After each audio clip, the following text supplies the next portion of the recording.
Hey, top drivers! In this video, we're diving into the first steps and initial settings you'll want to tweak to get the most out of Automobilista 2. Once you get past the intro, you'll find yourself in the main menu, which is refreshingly straightforward. There are 6 options to choose from, but as we mentioned in the previous video, only 5 are currently accessible, since the career mode is still in the works. When it'll actually be ready though, that's anyone's guess. By clicking on your name at the top, you can personalize your profile, update your profile picture, name, and nationality. You'll also find the statistics panel, where you can check out all your results, total playtime, and how that time's been spent, right down to your favorite cars and tracks. There's also the replay gallery, which lets you save and revisit your best moments. While storage isn't unlimited, it's got plenty of space to keep a good number of replays before it fills up. If you follow the menu options clockwise, you'll see single race, championship, time trial, multiplayer, and finally the most classic of them all, test session.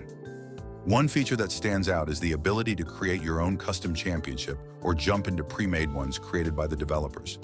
These cover a wide range of categories, including GT1, Formula 𝗨𝗏𝗙𝗙𝗦 Gen 2, modeled after the 2001 F1 season, and Formula Hi-Tech Gen 2, 1993-era cars with simulated active suspension that you can tweak in your setup. You can also customize the menu using presets.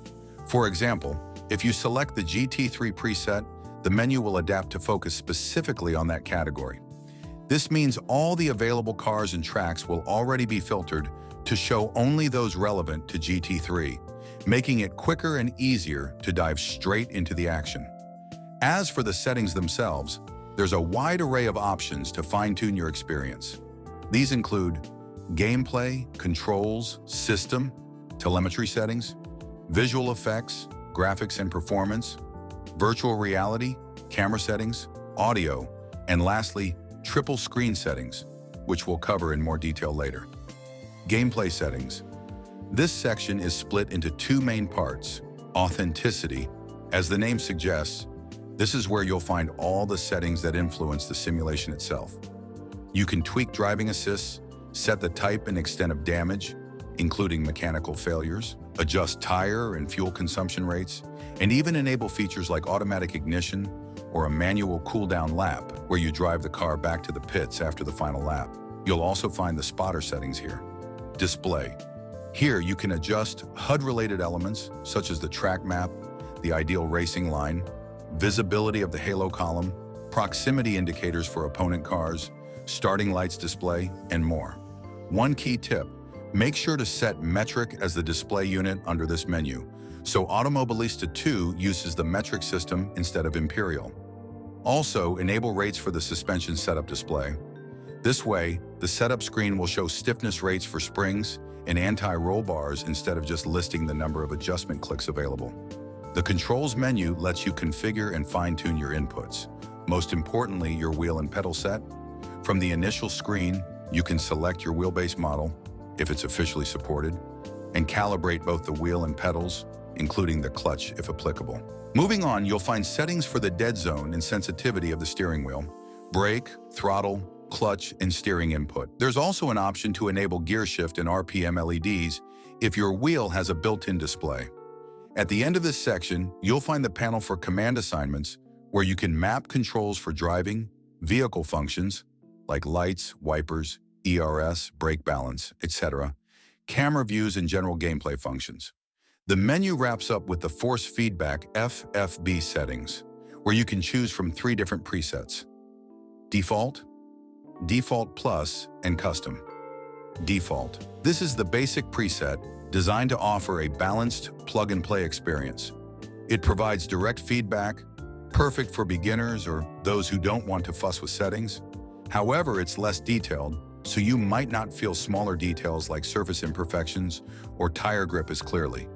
Default Plus, an evolution of the default preset, this one delivers more refined and detailed feedback, making it ideal for drivers who want additional precision. Keep in mind, though, it can feel a bit overwhelming or noisy for some users. Custom, the most advanced and flexible option, This preset is for experienced users who want to fine-tune every aspect of the FFB. It allows you to adjust things like tire forces, steering weight, and surface feedback through external configuration files. While this opens the door to extremely high levels of customization, it does require some technical knowledge to edit the FFB files and get the best results. The good news? The community has plenty of pre-optimized custom FFB files available online, which you can download and use without too much hassle. Under the System menu, you'll find the telemetry settings. To send data correctly to a telemetry app, you'll need to set Project Cars 2 as the shared memory option and protocol version, and set the UDP frequency to 2. As always, the values for graphics and visual effects depend heavily on your PC's configuration and processing power. That said, it's worth noting that AMS2 is currently the most optimized simulator when it comes to balancing performance and graphical quality. Because of this, it's a good idea to start with medium-high settings and only scale down if necessary. Next up are the camera settings, where you can adjust the FOV, field of view, and we'll dive deeper into this shortly. A lower FOV gives you a narrower, zoomed-in view, which enhances precision and realism, while a higher FOV offers a wider view, but can lead to distortion at the edges. We recommend turning off the speed-sensitive FOV option to avoid that annoying rubber band effect on your view during acceleration and braking. In the camera movement menu, you'll find options to tweak parameters that enhance immersion. These include camera shake, effects of G-forces, both lateral in corners and longitudinal during acceleration, not braking, pilot head movement, depth of field when using the helmet cam, and more. As for the audio settings, this section lets you adjust the volume for every sound effect in AMS2. This includes everything from wind noise to environmental reverb, and even the distortion effect when passing close to a wall at high speeds. Finally, there are the triple screen options. This setup is hugely popular in the sim racing world and provides unmatched immersion, but it's not yet a universal standard for all users. Plus, let's be honest, getting everything configured correctly can be a bit of a headache. Before we dive into configuring triple screens in AMS2 for an even more immersive and all-encompassing experience, let me remind you to subscribe to the channel and hit the notification bell to stay updated on all our content. Now back to the video, let's talk about the field of view, FOV, and why it's such a critical setting. FOV, or field of view, is one of the most important parameters to get right in any racing simulator, regardless of which one you're using. Why? Because it doesn't just affect how immersive your experience feels, it also impacts how you perceive speed and distances, which in turn makes your driving more precise and effective. So what exactly is FOV? FOV refers to the visual angle displayed on your screen, simulating what your eyes would see in real life. It's usually measured in two ways: vertical FOV, VFOV, the vertical angle of your field of view; horizontal FOV, HFOV, the horizontal angle of your field of view, which is the most commonly used measurement in racing sims. Getting the FOV right is absolutely crucial for realism and performance. Up next, we'll break down how to adjust it and what values to aim for. In racing simulators, the FOV needs to be adjusted to enhance your perception of speed and accurately replicate the size and distance of objects on the track, like curbs and corners, which would otherwise appear distorted or out of proportion. The same applies to opponents. If the FOV isn't set correctly, other cars might look closer or farther away than they actually are, throwing off your judgment. A narrow FOV gives you a zoomed-in view, which can improve precision and make it easier to hit your apexes. However, it limits your lateral visibility, making it harder to spot opponents around you. On the other hand, a wide FOV creates a stretched image at the edges of the screen, distorting the visuals and making it difficult to judge distances or corner angles accurately. When your FOV is set just right, it feels like you're physically sitting inside the car. The perspective is natural, mirrors are correctly positioned and usable, and everything looks proportionate to real life. This is where triple monitors come into play. Their configuration helps maximize your peripheral vision, giving you a full sense of immersion. With triple screens, you can achieve a field of view of around 180 degrees, closely mimicking the natural field of vision of the human eye, which includes both central and peripheral vision. With this setup, it's not just about seeing more. It's about feeling completely connected to the car and the track, Let's move on to how you can configure it properly. To find the correct seating distance, the best approach is to use a FOV calculator. You'll find the link in the description. Here's how it works. All you need to do is input your screen aspect ratio and monitor size. For example, 16:9 and 27 inches, and then select triple screen under the screens option. If your monitors are curved, you can check the appropriate box and set the curvature value to ensure the FOV calculation is accurate. Next, you'll need to adjust the bezel thickness, which refers to the width of the monitor frame separating the image between screens. In this example, we're using 7 millimeters. If you skip this step or configure it incorrectly, the image will look disjointed where the monitors meet, breaking the immersion. Finally, tweak the distance to screen value. This is the distance between you and your monitors. Adjust it until you get the proper FOV and the ideal angle for the side screens. In this case, the calculator might suggest a field of view of 180 degrees and a side screen angle of 60 degrees, or as close to those values as possible. The 60-degree angle for the side monitors relative to the central screen strikes a great balance. It maximizes peripheral vision, essential for realistic simulation, while minimizing distortion, ensuring a seamless transition across all three screens. By dialing in these settings correctly, you'll create a visually cohesive and immersive experience that feels as close as possible to sitting inside a real car. Let's get those screens configured and take it for a spin. When setting up a triple screen configuration, the position of your eye line relative to the side monitors is crucial for achieving a realistic and distortion-free visual experience. The eye line dictates how the content displayed on the monitors is perceived, ensuring that the side monitors align correctly with the central one. This prevents distortions in proportions, especially in the outer areas, and affects the overall FOV, which plays a key role in immersion and peripheral vision. In an ideal setup, your eyes should be perfectly aligned with the inner edges of the side monitors, as shown in the video example. This ensures that the simulated field of view matches your real-world perspective.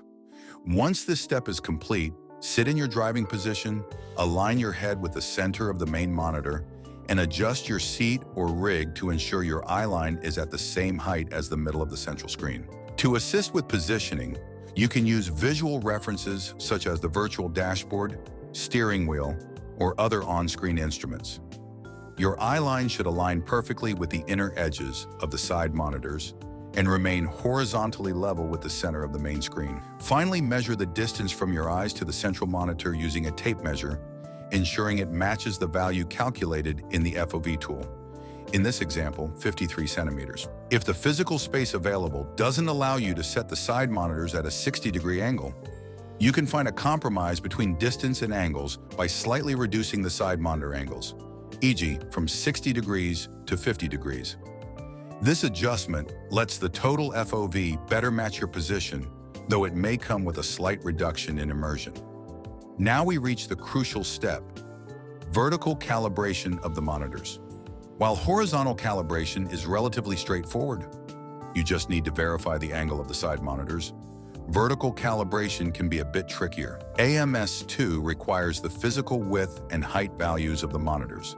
However, if you only provide the measured height, e.g. 43 centimeters for a 32-inch monitor, you might end up with a misaligned image. This happens because AMS2 calculates proportions based not just on physical dimensions, but also on the monitor's aspect ratio, the ratio of width to height.